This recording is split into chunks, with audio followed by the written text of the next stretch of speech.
আমরা জানি যে আজকে আমাদের যে পরীক্ষা আসন্ন এবং যেখানে একটা আনইকুয়াল কম্পিটিশন, আনজাস্ট কম্পিটিশন, মানে এটাই বাধ্য করলো এক প্রকার।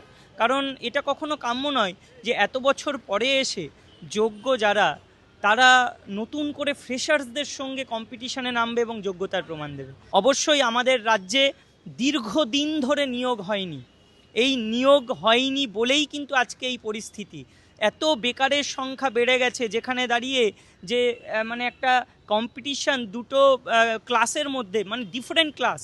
একটা যোগ্য ক্যান্ডিডেট যারা প্রায় 35 থেকে 55-57 বছর বয়সের, আবার একটা যোগ্য চাকরি প্রার্থী যারা 22 বছর থেকে শুরু করে আপার লেভেল অবধি আছে, এদের মধ্যে কম্পিটিশান, এটা কখনো মানা যায়? আবার বেকার যারা রয়েছে, যারা চাকরি প্রার্থী, তাদেরকে এই একটা লিটিগেশন প্রসেসের মধ্যে কম্পিটিশান করতে বলা হচ্ছে, যেখানে এত ঝামেলা, এত কেস, তার মধ্যে কেন তাদেরকে কম্পিটিশানে আসতে বলা হচ্ছে?